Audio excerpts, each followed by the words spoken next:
àpáta dé àpáta Apataewi dé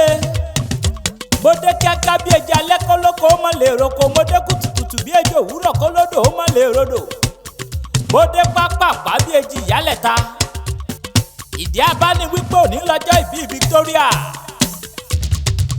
Victoria arẹwà lóbìnrin Mrs. Olúwafẹ́mi Victoria ń lèmi ń wí aya Temitope ó ní mò ń perí o ọlọ́jọ́ ìbí ó kú ọdún ọjọ́ ìbí rẹ tòní ìròyìn rẹ tó mi létí wọ́n ní onílárí onínúure oníwà tútù bí àdàbà Victoria ẹlẹ́yinjú ẹ̀gẹ́ ẹlẹ́rìn ẹ̀yẹ ọmọ adigba aṣútọrẹ kò sóhun tí ò lè bùyàn tó bá ní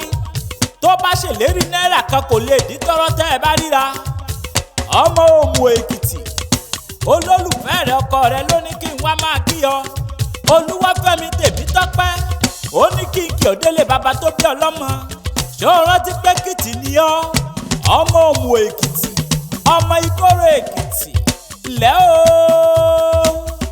ọmọ olómù kéréje OMUO rè ọmọ ẹlẹ́yẹ mẹ́ta kìí tọ̀nù OMUO bọ̀ ọmọ ẹlẹ́yẹ mẹ́ta abọ̀rọ̀ kàṣàkàṣà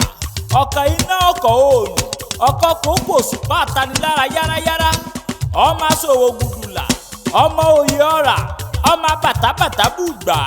ọmọ bàtàbàtà kálù ọmọ wájú lásẹ̀ ọmọ wásẹ̀ ọmọ aríkúmọ̀sà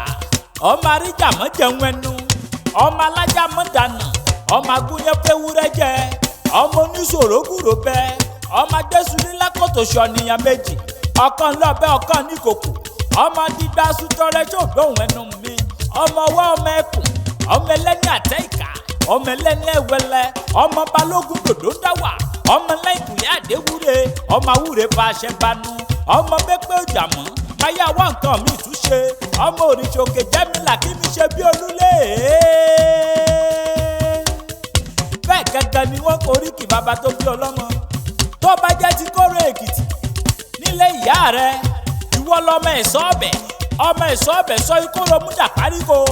ọmọ èrùkù yọyọ ọ̀nà ọbẹ̀ yájogún ẹnu lọ lọ́bẹ̀ o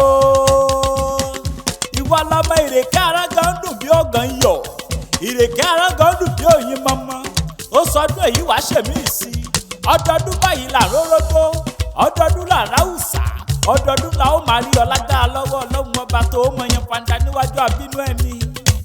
ìwọ òní kúdekú òní fàìsàn lògbà àyúnlọ àyúnbọ̀ lọ́wọ́ ń yẹnu tó bá ti lọ re wàá máa bọ̀ níre oníríkọ́ ọmọ oníríkọ́ ọkọ ìgbà rẹ ti ń dùn yí ọlọ́run ọba òní jẹ́ ó tán àwọ̀ tádòdó bá mú wáyé ló máa mú padà lọ sóde ọ̀run ọmọ aráyé kan ò ní pa ọ́ láwọ̀dà